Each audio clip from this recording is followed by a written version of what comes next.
Alison Rosen. Alison Rosen is your new best friend. Alison, with her good times never end. Alison Rosen, doing the wavy pencil dance again. Alison Rosen, Alison's your new best friend. Hey, everybody. Hi, hello. Welcome to another exciting episode of Alison Rosen is your new best friend. I do believe I'm getting sick, which is why my voice and throat may or may not sound weird.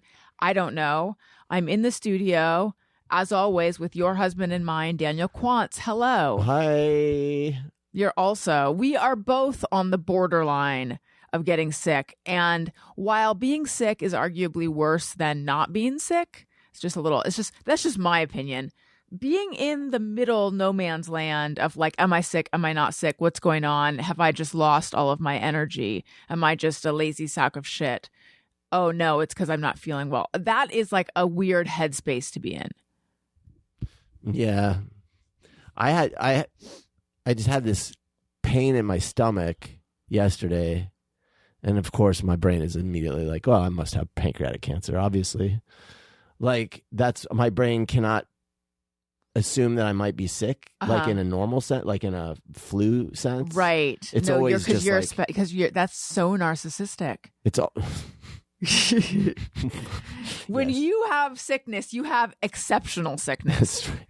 I just assume it's because I need to go to the doctor for annual checkup, Yeah. and so I just have this generalized fear that like there's stuff I'm not aware of going on, and I'm like, there it is. There it is. I want to say to you something like, I don't think cancer hurts, but I don't know if that's true. But didn't your mom think she had a hernia and it turned out to be canker? Yes, but it didn't hurt. How did she know she needed? Why did she think she had a hernia if it didn't hurt? Because it was like a bulge. Oh, so she felt something. She felt it, yeah. So here's a weird thing. On her like groin, so sort of like where I want to say like where your thigh meets your body on the inside, like but up a little bit. She had a bulge years before, and at first they were worried it was cancer, but it turned out to be a hernia. Oh, and then so she just assumed that it was a hernia again. She didn't assume anything. She went to a doctor, and he said it's a hernia. But so she waited a while to fix it. But it wasn't a hernia. It wasn't a hernia. So she went in for hernia surgery. You're gonna sue that motherfucker. Well, of course my dad tried, but apparently there was like no He did case. try. Oh my God, my dad was a litigious motherfucker. I love that letter. Like I normally don't. Yes. send Okay. them. Oh my God. So when we were going through stuff, we found this letter from my dad to a restaurant, and he's like, "I'm not the type of person to send a complaint letter." Yeah, and it's in a file of letters. Yeah. Like and it's like all he did. It was like his favorite thing to do. His favorite. Yeah. Apparently, my parents had sued.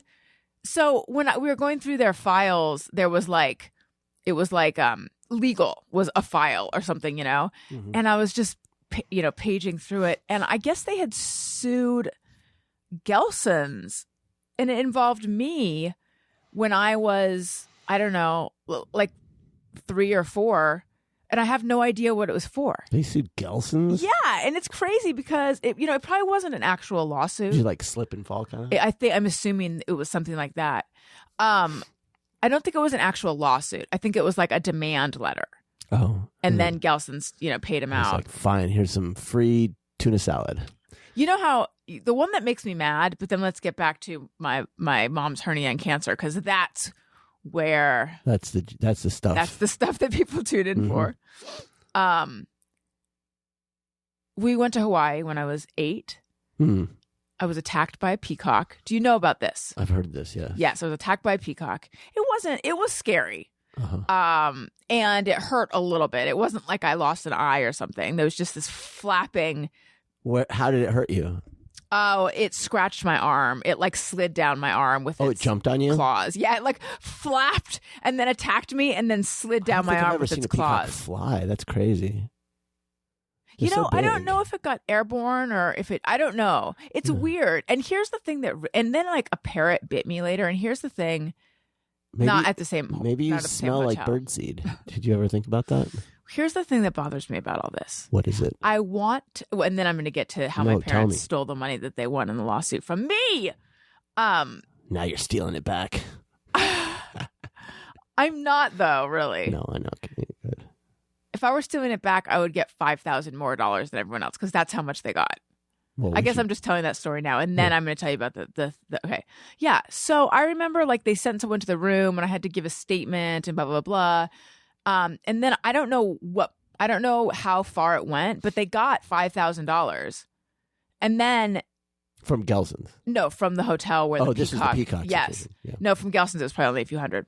Yeah, and then I never got a fucking dime of that money. I was the one who was attacked. Doesn't that seem illegal? Do you want to hear something worse? Hang a on. worse story? Yes, I do. I'm gonna one up you. Okay, and then later I mentioned it to my mom, and she was like, "Oh, honey, we've spent that money on you already." Yeah, you know what? I hope my sister gives you the flu that kills you when you're immunocompromised. Hey, you don't want to bring that into reality. Bite my tongue. The thing is, though, like I don't really hope that. I But wish they you were did still spend alive. that on you. I mean, it's not like. Yeah, but don't all parents spend that on their kids? Well, funny Okay. you say that. All right. My dad, when I was born, now granted, my dad and my mom were young, and this was the 70s, and they were, there wasn't a lot of money flowing. But my dad did end up going to law school and becoming a lawyer, Yeah. and married a lawyer who she ended up bringing in a lot of money. So they did end up having money, but he, not that I ever saw any of that, as I will tell. So he Is this about air gifts? put money. No, well, sort of. He put money into a college fund when I was little, and so when it was about time for me to go to college, Was this actually like, I guess it's called like a 529 or I like, don't know. Okay. when I was about to go to college, and my dad basically said to me, "Look, I was in Tucson, and being in Tucson, there's like, or being in Arizona resident, you get like a discount to go to, like, you get a lower rate to go to the University of Arizona. And then on top of that, I also had like, because I was in the top of my class, I had like a scholarship. So it was basically just a few $1,000s a year To go to U of A. to go to the U of A. But I wanted to go to USC, and USC is a private school, very expensive. And he was basically like, "Look, you can apply to USC if you want, but you're only going to get the amount of money that I would have given you to go to U of A," which is like a few $1,000s a year. And he had money at this point. This is when they were like high on the hog. Yeah. And then I was like, "But what about the college?" I knew about this college fund. He said, "Oh, we cashed that out and went to Europe." Oh my God. They just took that money and went to Europe. He's like, "It wasn't that much. It was only a few $1,000s." It's like, Rude. okay, listen. I was literally in college, like fishing change out of my know. friends' couches in order to eat. Like I was living off of the dollar menu. Like for $1 at Jack in the Box, you could get, and it would change, and I would just scrape up $1. I was like a fucking panhandler, Yeah. and that's how I was living, mooching off of. I had no money, and I had a fucking job. Like, so I What worked. was your job? I had several jobs. I worked at a library. I worked in Like the AV campus department. One was a campus job. One was an off-campus job. I had to work while I was an undergrad, and I was scraping And you were at coins USC together. with, like, a bunch of And that rich was on top of the fact assholes. that I had a scholarship, but it was so expensive that even with the scholarship, like the scholarship covered tuition, but it didn't cover books and lab fees and all that shit, or food, or Right. or house apartment. I could have used $3,000. Yeah. yeah. I know $3,000 does not pay for everything, but like, I wouldn't have had to drop out of my photography class because I couldn't afford lab fees Yeah, that I were know. only like something like $300. Like motherfucker, I hope you had fun in fucking Germany. Ugh. I mean, he did give me that money every year, but again, like, books and shit. Right. It just wasn't enough. I was anyway. Poor me, right? So did you let him know how you felt about them cashing out your college fund? Like, what was Yeah, your- I mean, what do you do? I mean, yeah, but he doesn't. He's like, what? Oh, sorry. Like he doesn't really like. He's not really sorry. He's just sort of like, look, it wasn't that much. What do you want me to do? Kind of thing. Like, I don't know. Give me the money. That's something you could do. Well, yeah, because they probably got a tax benefit on it. he also like had this attitude of like, you know, we're handicapping you by helping you. So like, you're going to go out there and you're going to make it on your own, kid. And that's so wrong on so many levels. Like, I understand the thinking, but like it handicapped me and limited the things I could do with my life in major ways. I've been able to be successful, but there's so many things, so many avenues that were cut off. And my life is different as a result. Like, there are just things I couldn't do that my friends could do. But I didn't have the luxury of being able to, you know, whatever. But it's also something you're upset about still. Well, yeah, because it's like, motherfucker, he wouldn't even co-sign on a loan for me to buy. Like, I was like, I needed a computer. I needed a computer because coming out of college, I was going to try to get work as a reader doing coverage for studios, and I would need to like type it out and stuff. Also, just writing, and God forbid they buy a computer for me. No, they weren't going to buy a computer for me. But I was like, you know, at Apple you can get a loan, and I just need you to co-sign on it. He's like, nah, I can't co-sign on it. Did he say why? He didn't want to be liable in case I didn't pay. My parents' excuse for like they wouldn't be a guarantor for any apartment or anything. But it was like, I look back, it's like $2,000. I mean, like, I know that that's not cheap, and it was relatively more at the time, but it's not. Like, you guys had the money, like, and then years also, later, like, it's your fucking kid. But also, like, a few years later, he ended up, you know, they ended up adopting some kids, and one of, you know, they were little at the time, and I went back to their house, and they each had fucking computers that they bought them, like 3-year-olds. Really? Like, yeah, like she had like a fucking when you know those Macs with the colored Macs. Yeah, the G Mac or something. iMac. Yeah. It was the Mac when Steve Jobs came back, when they had all the different colors. And it was like, I'm like, oh, really? She needs a fucking Mac? And so you bought her a Mac. And, oh, she's 3? Yeah, she was like 3 or 4. That's so young for a Mac. I was just like, I don't know. Obviously, I'm bitter. But I did tell him, I forget what it was. Like, he needed money or something from me, and I said, well, I'll tell you what, I'll give you as much money as I would have given you had I gone to the University of Arizona. Oh my God. Which is fucking nothing. What did he say to that? He was like, oh, okay. You know, he just laughed. You have given him money, though. I have. I know. Been generous. I have, and it's never. He's never really that grateful about it. Like he went through a really hard time. Like, there was like a really, sorry, that was mine. You're watching. And I was fucking there for him, like there for him. And I'm not going to tell the story because it's not my story to tell. But I mean, it was like,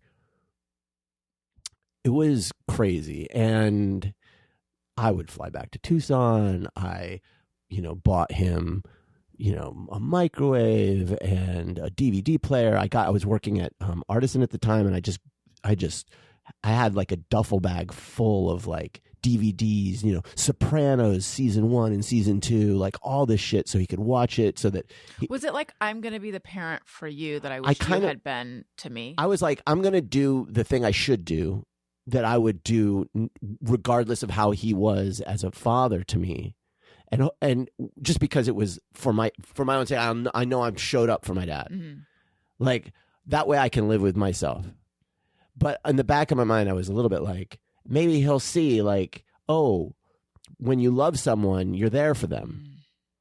And so then things got back on track, and it was as though nothing had ever, it was like nothing. Did he even thank you or no? There was no like acknowledgement or anything. And it was, at that point, something broke in my heart at that point, because I was just like, fucking no, it was useless. It's like investing in a stock.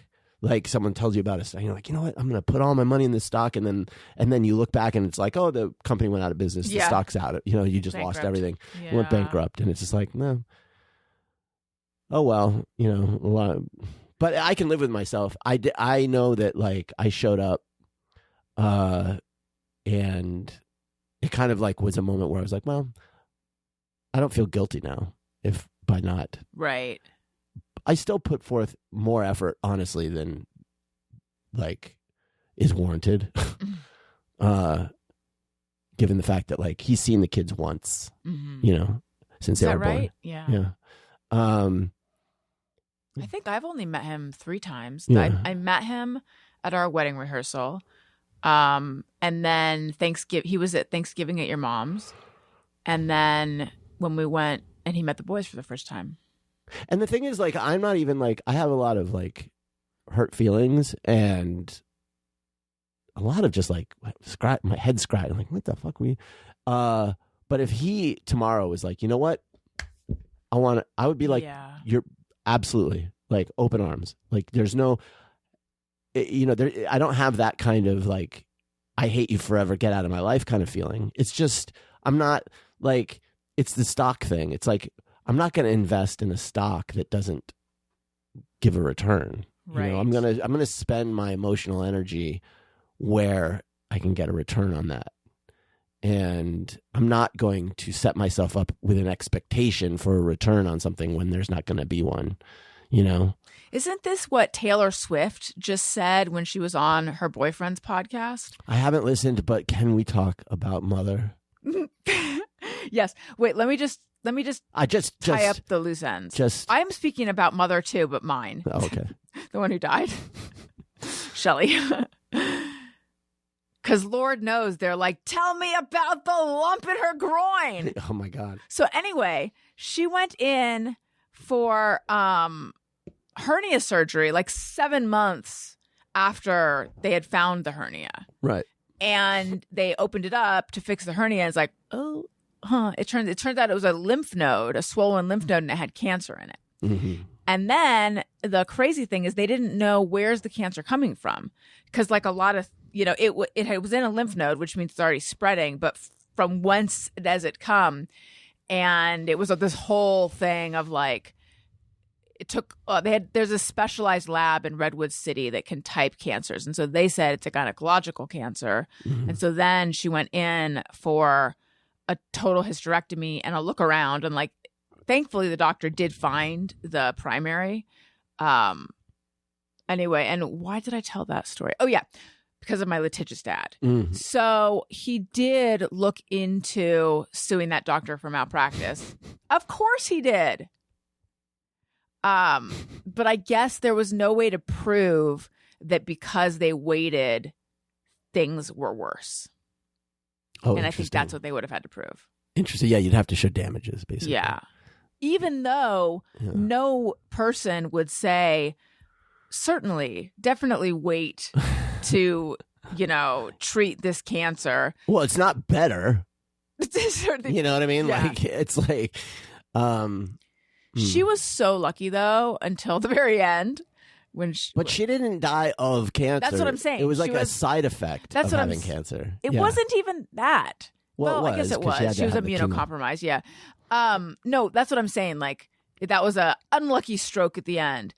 But, she had primary peritoneal cancer, which is essentially the same as ovarian cancer. It behaves the same. It's just the location of the primary is in a different spot. And the primary is the initial tumor, the initial location of the cancer. And that is a really bad cancer to have. Yeah, I mean, like, usually when I heard that she had that, when I met you, I looked it up. You didn't even want to say hi to her because you're like, why invest in this I don't want to know her name. I don't. You looked it up. I looked up the cancer, and it was like the survival rate was really low. I was like, eee. It's barely anyone survives 10 years with it. Mm-hmm.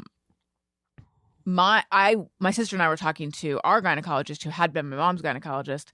And she's like, because my dad was very Pollyanna-ish about it at the time. He was like, maybe it was on her leg and she shaved it off. Like he was like entertaining these. And she was like, no, she has cancer. It's gynecological cancer. It's coming from somewhere. She will die of it within 10 years.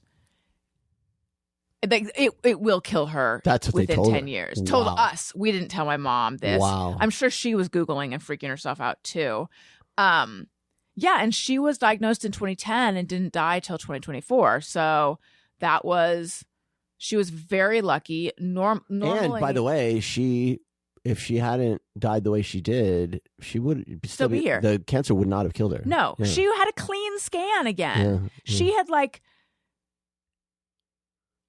Crazy. she didn't even 100% have to do the last round of chemo because they had done surgery to remove the recurrence. She just chose to do it Ugh. because it was, the most prudent thing. Mhm. And there's like this thing they do where they did find microscopic cancer cells in the, I don't know where. So it was good that she had done it. It I was mean, the right ultimately it thing to didn't do. matter, but so usually with my understanding is usually with ovarian cancer, it comes back and then it comes back and then suddenly it's everywhere Mhm. and it's really hard to treat.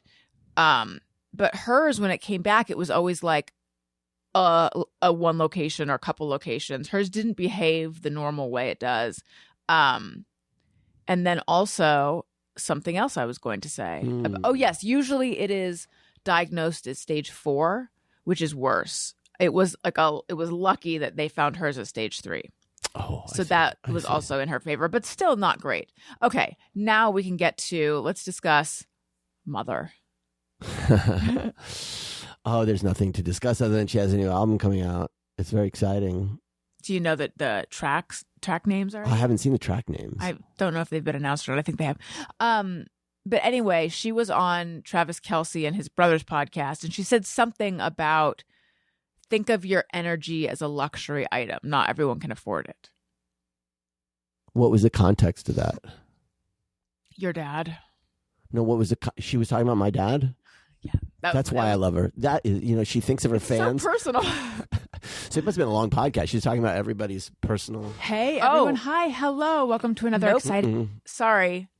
Didn't mean to do that. I'm trying to find Taylor Swift energy, luxury. Yeah. What's luxury. the energy is a luxury? You should think of your energy as if it's expensive, as if it's a luxury item. Not everyone can afford it. I don't understand though. Yeah, I'm trying to find Your energy?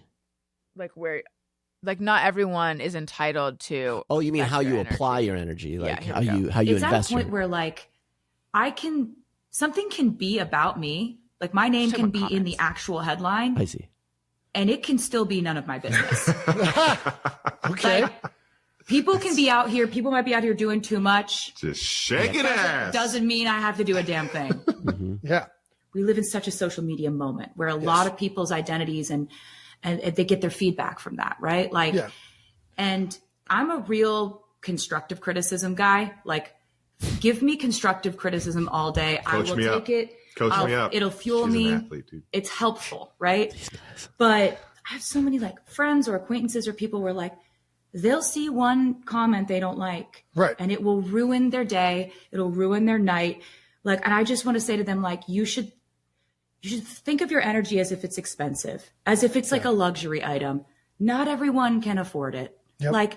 Not everyone has invested in you I see in what you order mean. to be able to have the capital for you to care about this. Right. What you spend your energy on, that's the day. And it's so Doesn't true. right? It doesn't matter where you were. Maybe you went to go get coffee today. Maybe you saw friends today. If you were obsessing over one thing that you saw, you literally saw some guy call you mid, and you can't stop about it. No, he did not. You can't stop thinking about it, dude. That's the day then. That's the night then. Allison. And so I've you been calling able me to mid? sort of mediate No. a really healthy relationship with Hang on. not seeing a whole lot. It's at a point where I can. Okay. I'm saying it's good advice. I know it is. It is really good. I mean, obviously, not many people have the problem of seeing lots of headlines about themselves that they have to just ignore. Tay and me. Or people talking about them, but still, it's in the context of relationship, it's so true. It's like if you have the choice to give people your energy Mhm. or not, and you need to think about whether or not they can afford it, Well, whether they've paid you for that energy or not. her casual use of the term capital, which I've never used conversationally.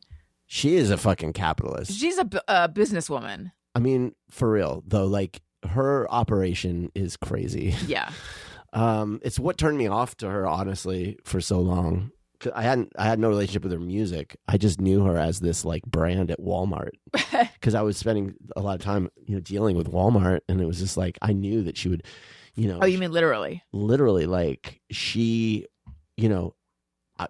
because I'd spend time at their like For work, mock-up you dealt stores, with yeah, Walmart. and you would see all of the things that she was always like just products, and then she was constantly like, well, not constantly, but a lot like going to Walmart headquarters and spending time like performing for the Really? Walmart. Oh yeah, like they'll have corporate- doing corporate Walmart gigs? headquarters. They'll have shows like artists will go. I mean, No. so and I just thought like, ugh, to me that's just not what I like in my art. That like hyper capitalist thing. It's just ugh. So that's how I felt about her. But when you were talking about your dad writing letters to Gelson's, it made me remember what we did. So right out of college, again, I was poor, and I lived in a house with a bunch of dudes, and we were all just scraping by. was this the house with the Ramada? Mm-hmm. And Explain what a Ramada is, because I don't know that everyone knows. it's like a pergola. It's just like a covered area in the Mhm. backyard, and this was actually in West Hollywood. It's gone now. It was a house on the corner of San Vicente and And your landlord's name Cynthia? was? we don't. Oh, he told us his name was Julian. Right. I think his name was Julian, but we would get mail to Ule von Thonavon, and we were just like he lived in our I garage enjoy that in name secret. so much. He secretly lived in the garage for real, and when I'd go out in the morning like at 6 to go to my job, and he'd be hosing himself off in the backyard. How did you not know he was living in the garage? No, we did know. He just wouldn't admit it.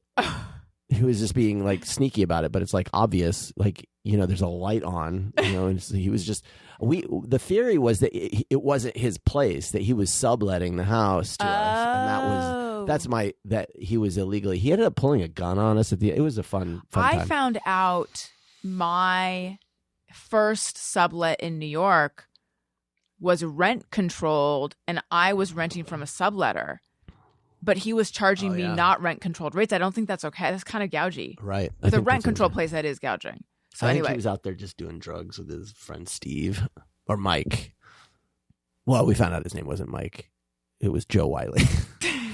But that anyway. is a crazy story. But anyway, one of the things we would do is we would go to the grocery store with a notepad, and we just go find products, and almost every product has like a 1-800 number Oh yeah. on the back. And so you would write down the product, the 1-800 number, and like the serial number for the product, whatever, and the UPC number. And then, I mean, this is a full-time job. It took we earned this with the money, the hours we spent, but we get on the phone. I don't even think you should feel bad. I know where it's headed, I think. I don't think you should feel bad. I think that's like a whole department is We in would charge of giving out coupons for ketchup and shit. Yeah, and we would just call them and say like, "Oh, I bought like Kraft mac and cheese, but there was no cheese," and then they would just send us free shit, Yeah. and we just get all this free food. I called one of those numbers twice. No, 2 different numbers twice, because legitimately, Mm-hmm. I went to squeeze mustard from a squeeze bottle, and it got everywhere. And I was like, "This seems like a design flaw, and they need to know about it." So I called, Mm-hmm. and before you even say anything, they're like, "We'll send you, free. Hang on, it's in the mail." I feel like it's a person whose whole job is to give away these coupons. Yeah. So then I'm like, You're like, wait a minute. and now I'm like, oh my God. What about relish? What about ketchup? And then I was like, what am I doing? So I stopped. We didn't. Yeah, I know. We didn't stop. We did that for quite a while. We had a lot of little scams going. So what happens? So they send you the coupon for like a free item, right? Yeah, and then you just go and collect, and Pretty smart. yeah, it was great. I mean, Juxtapose that with now, yeah, where you'll order. This happened to us like a couple days in a row, or a couple times in a row. You order DoorDash and you pick something up from a restaurant, and they didn't include an item that was like a $10 item, Mhm. and you just let it go. yeah. I was like borrowing But on it was future my karma. item, so I didn't want to let it go. I was my dinner. I was borrowing on future karma. You know what I Right. mean? Like I was like, okay, I'll I'll scam now and then get scammed in the future and it'll all balance out. But they were so low level that it doesn't hurt. Yeah, we did stuff like that. I'm not proud of it, but you know, I was making like fucking $22,000 a year. Like I was barely fucking making any money, so I'm sorry. And working like a lot. So, you know, look, you do what you gotta do. You gotta do it. You had to do it. You do what you gotta do. You had to do it. I just checked my phone because we have a babysitter watching the kids, and I thought maybe it was her, but it was Gavin Newsom. Gavin's been on a tear. He has been. I am loving his tweets, his all cap tweets, where he calls Trump little hands and taco, and it is Gavin Christopher Newsom. Donald J, Donnie J, and then in parentheses, tiny hands. It's so. I think everyone's loving it. It's probably not Trump fans, but everyone is. It's amazing. It's like just what this moment calls for. It's I hope it's been so long. It's satisfying. It's satisfying to watch someone shovel his shit at him. It feels like it's been so long. Like we've wanted this for so long, and which just shows like I feel like the days of taking the high road are over, high road. or women are just expected to take just the high fuck road. the high road. Like, God, that was always a miscalculation. I lived my whole life being a high road person, and just like I feel like this year something broke in me, and I'm like, nope.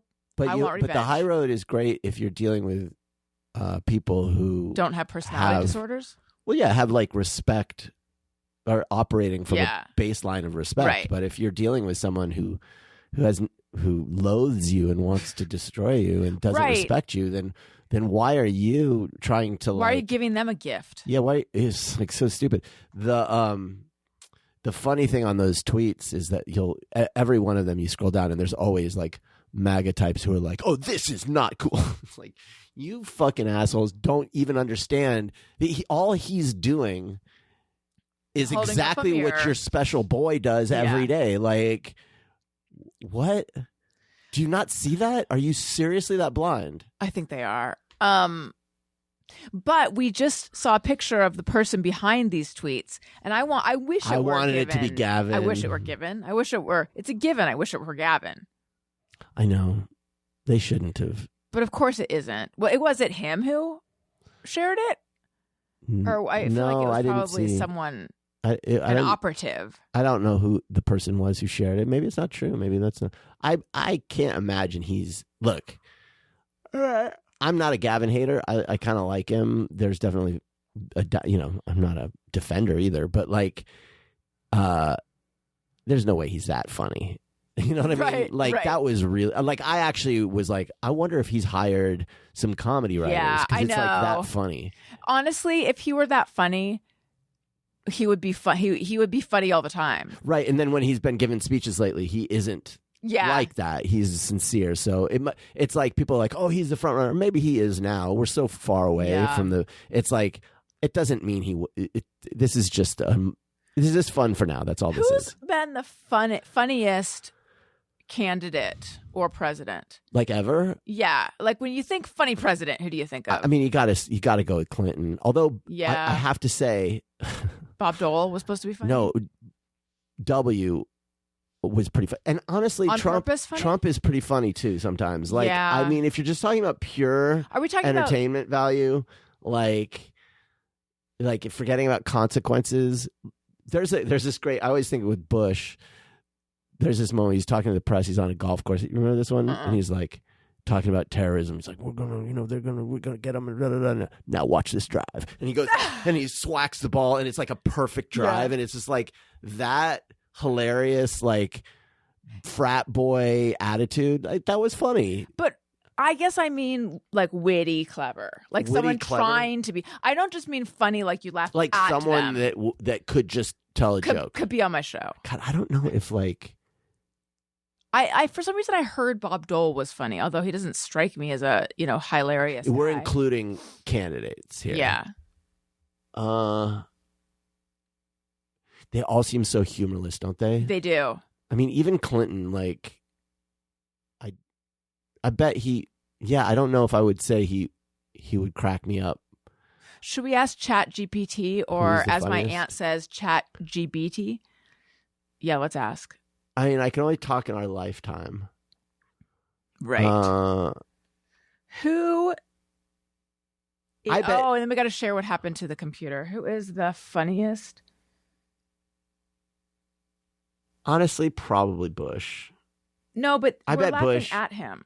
No, Right? I bet he's funny though. I bet he's a good hang. Really? I'm not saying Because you want to go have a beer with him? I'm not saying he's a good person. He just strikes me as the kind of guy who's like, this was the whole thing with him, right? Like, you want to have a beer with him. Like, he does seem like a good hang. I don't know that shouldn't really matter.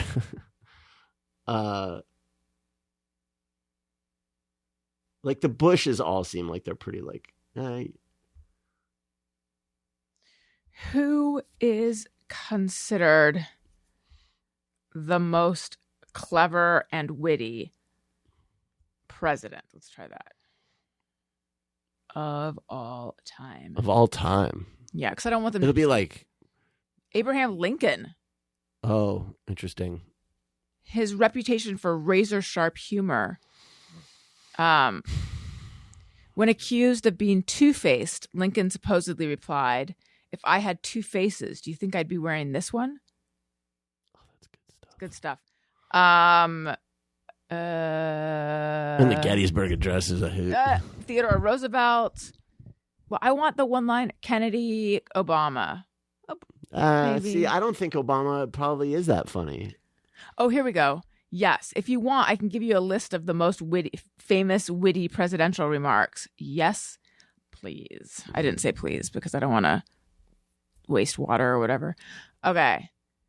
Election nerves. After being called too thin to be president. Wow, they really went for the jugular back then. They call me skinny, but I'm strong enough to knock down any man my size, skinny or not. Who's that? Lincoln. Oh, these are all It's Lincolns. not great. Okay, I mean, I'm tired of this I already. mean, yeah, it's like, come on.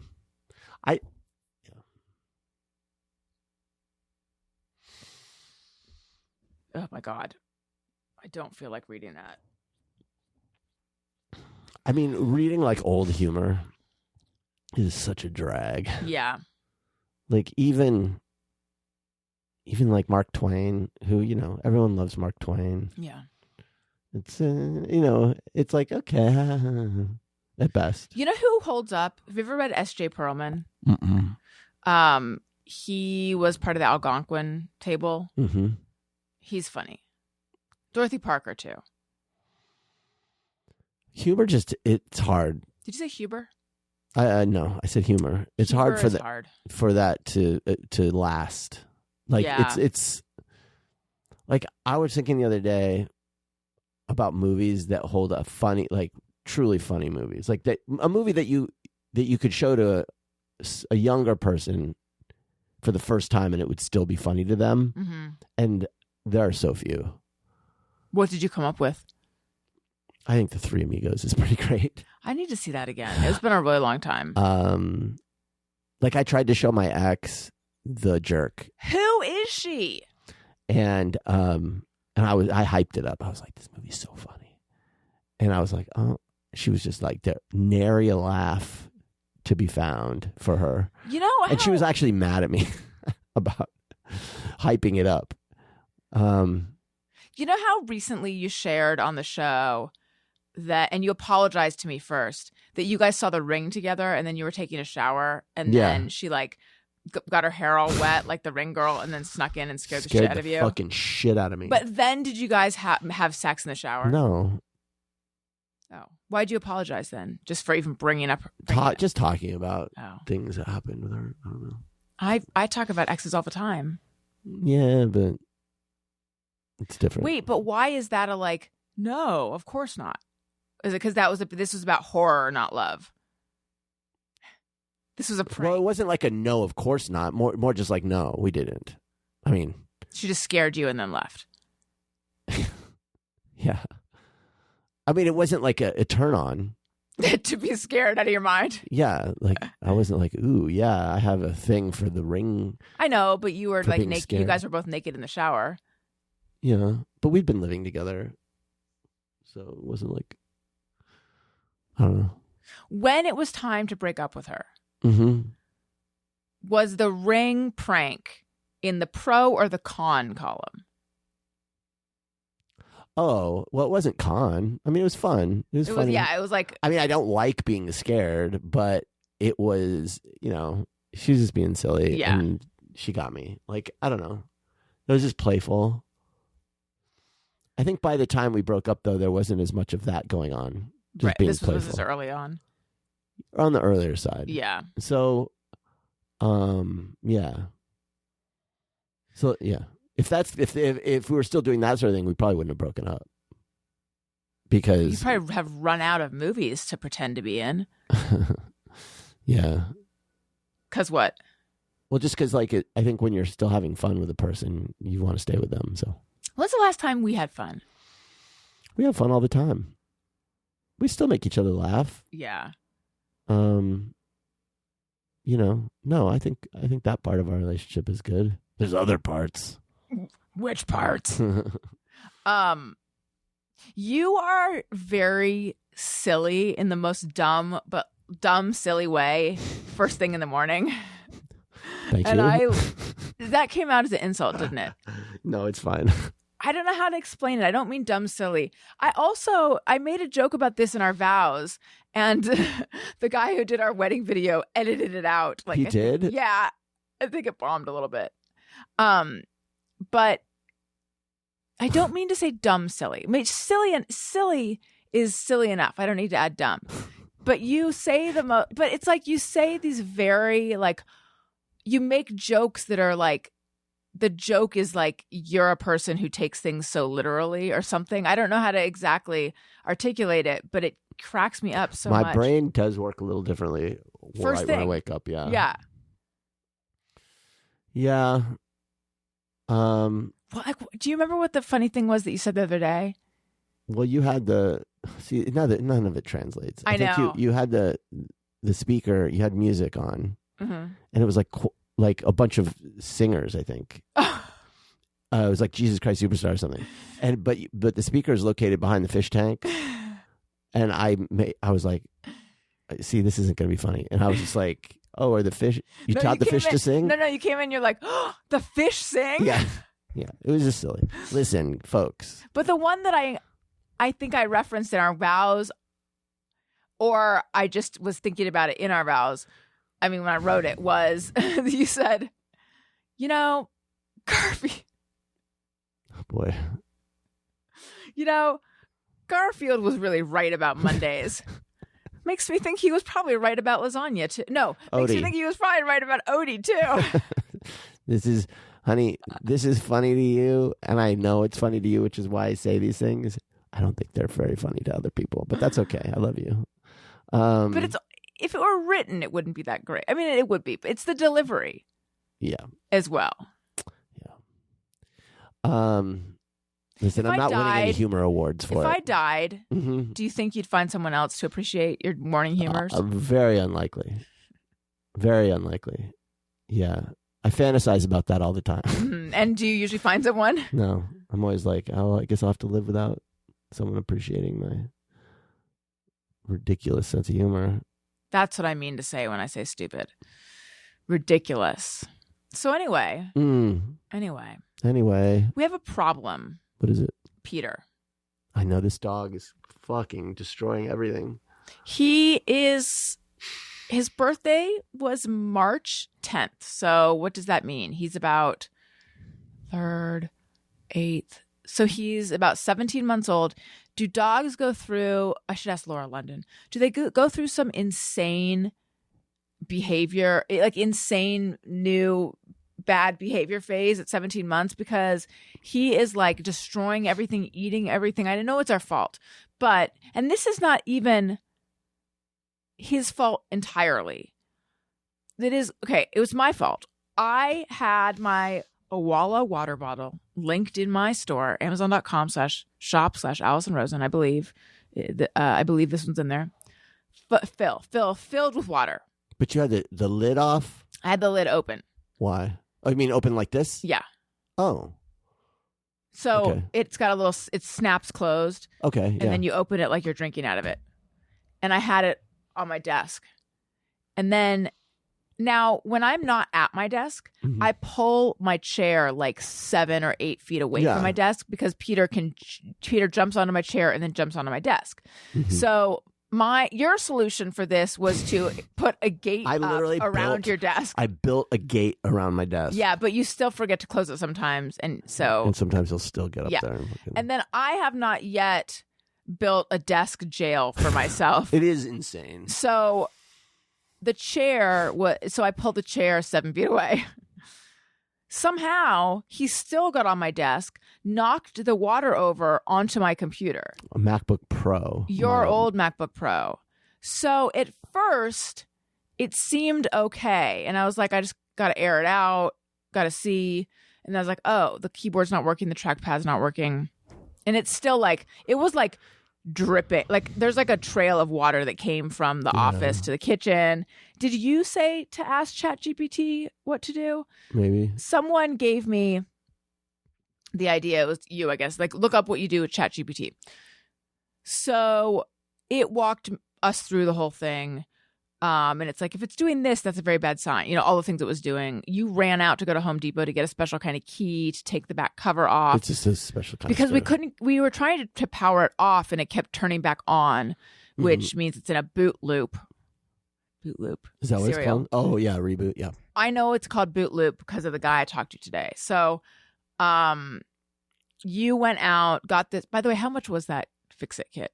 Like $35. That's not so bad. Yeah. Need a special tool to take the back off. And then you were going to you have to do something to make it, to disconnect the battery so that it can't keep powering on and the fan kept coming on. And then it sparked and smelled really bad, It right? went, and then this smoke rose from the motherboard or whatever. Yeah. It was like, uh-oh. So we put it in an inverted V with a fan on it. And then today I took it to a store called the Tech Boys. And ChatGPT told me what questions to ask them. And the guy was like, you're asking all the right questions. Because what we want to know is, do you do micro soldering and circuit repair or something? And the first place I called said they don't. Like, that's highly specialized knowledge. But the tech and- boys do it. Yeah, he said. I mean, who knows if it's true? But of course, it was like going into Radio Shack. It was the weirdest I store. miss Radio Shack. Well, this place is all very like neon black and red, and there's like a million they do phones mostly, it seems like, phone cases. The clientele is like, I don't exactly, well, it's old and like weirdly hyper. I don't know. It was a very weird, surreal experience, but the guy wanted me to tell you. Me? You did yes, you personally. Mm-hmm. Tell him he did all the right things. Taking the back off and blah, blah, blah. So anyway. Well, thank ChatGPT. I was just following directions. So right now we're awaiting to find out what is damaged and if it can be salvaged and if it's even worth salvaging. Thankfully, I don't think there's any information on the computer itself that I don't have elsewhere, which is great. But it'd be nice to not have to get a new computer since that one is. It's just It's a bummer when expensive. something happens to these things and it's like, well, you just got to buy a fucking new one instead of just repairing it. Like, Yeah, that ugh. just happened to Fitzsimmons. I don't exactly know, but he told me more than once that he had just come back from the Apple store and he had to spend all this money, and and his computer was only like a year old. And I never spring for Apple Care. You often do. Well, I didn't until we had kids. Now Oh, really? I do because the risk level is higher on, things happening. Yeah. I'm just, we have a we have 5 babysitter for minutes. 5 more minutes. So let's use this time to catch up. Listeners? Yeah. Nice. Hi, this is Rich in New Jersey, and I was listening to your talk about going vintage shopping and how that particular store had a lot of the same items in different colors. And I used to do a lot of collectible toy selling, in my past. And what you sometimes get are either warehouse finds or what they call new old stock. So it's stuff that never sold when it was originally available. Somebody packed it away and forgot about it for, 40 years or whatever. And then somebody else buys that property and they're cleaning out all the boxes and they come across, 200 Batman model kits that are brand new, and somebody buys them ridiculously cheap and sells them for a preposterous amount of money. Pardon me. So that's probably what you're encountering there. Additionally, in reference to the last Monday show, Daniel, I think if you had a problem with your middle name, if you pronounced it like Ted Knight in Too Close for Comfort, it might sound better for you. So if you just said, what's your middle name? You went, Monroe. That might help for you. All right, thanks. That show is. Here's my issue with Too Close for Comfort. Those sisters look nothing alike. Usually, Okay, I can cotton it. I can absorb it. I don't know what the right phrase This is. is a Just Me or Everyone, Yeah. which is like, I'm always bumped if the casting. Yeah. On the flip side, I always appreciate. We just saw a show recently where I was like, you know what? Everyone looks like they're related. Actually, What was it? I don't remember, but Great. yeah, that always bothers me. Like one is very blonde and one's very brunette. What is happening? And I like to do a thing when watching things where it's like I say if there's a mistake or something bad that it's actually canon, and so I go, okay, why do they look so different? Maybe yeah. there's some backstory here. Yeah. Can I say something? Hmm. At the risk of saying something, I'm going to say something. Oh no. I have. It's not about you. I have a note for the young people. Oh yeah. We have been interviewing caregivers, and I have been surprised at how, I don't know if it's the Gen Z stare. I don't exactly know what that is. But people are coming in and they're not selling themselves at all. Yeah. They're like a very flat affect, very low energy, and it's confusing to me. Yeah. And it's bumping me, and it's making me say, like, you don't seem It reads as you don't want this. right. Now, I remember a crucial mistake I made. I was interviewed there was a magazine called Teen People. I remember. I was called in for an interview at Teen People. And this was one of my very first interviews in New York. And I remember thinking to myself, but this was terrible. I gave myself terrible counsel. My advice to myself was, it's yours to lose. So just play it cool. Yeah. And Not good advice. it wasn't mine I didn't understand. I was such a Nimrod. I was such a ding dong. You were just naive. I was naive. I didn't understand that, no, it's not mine to lose. They call in a bunch of people. When you are called in, that's your opportunity to dazzle them. I had my manager many years ago who was like, when I wanted to be a child actress, she's like, you go in and you sell your typewriter. And it didn't make sense what that meant. But I get, like, you sell your as if I was a typewriter salesman. But like, you have to impress the person. Well, this is your chance. So if someone's interviewing you, they're interviewing a lot of people, and the way you stand out from the pack is be dynamic. Well, think of it now that, I'm older, I've hired a bunch of people. If you're given the choice between someone, who's just like has the attitude you had, or someone who's like really wants to be there. Yeah, I didn't get the job. I'm going to want the person who really wants to be there. Yeah. And then also, I was always I thought like I acted desperate in romantic situations, and I played it really cool in job situations. And really, I should have flipped it, because I was always so hesitant to follow up afterwards. Hesitant to like seem desperate. It's like, no, if someone followed up after and was like, I enjoyed. Another thing, by the way, if the person came in and was like not dynamic to us, but was instantly interacting with the kids, that would also be fine. You got to show me something. Show me your personality, or show me like that you want to interact with the kids, etc. Right. But these, I don't. It might be shyness and anxiety. I It's don't a want to turn say. off. I don't want you. I don't want to say I don't want that you they. here if you're not interested in being here. Like, I don't why want are to you say that wasting they my time? don't want the job, but something is not But they're not acting like they do. right. They're acting like they don't, which this makes me go like, I don't. There's not. This does not feel right to me. But It's weird though how many of them, how many young people I've seen this in. we should probably go. But like, Yeah. one thought about the relationship thing. You don't want to be too aloof. I think if you like someone, you don't. It's good to show, to show interest. You don't want to be desperate. but Desperate is the kiss of death, though. Desperate's the kiss of death for sure. But aloof. Yeah. We think we want to be aloof. No, show interest. I think I was both desperate and aloof, which is all the wrong things. All the wrong things. Okay, we have to end this show. We have to end it. I would like to remind everyone I'm on Patreon. Patreon. Patreon.com/Allison Rosen and Substack. AllisonRosen.substack.com. Thank you for listening. I love you. You matter. Goodbye. Bye. Hey, do you know about the Allison Rosen show? We had a good time, but now we gotta go. Yeah, Allison Rosen is your new best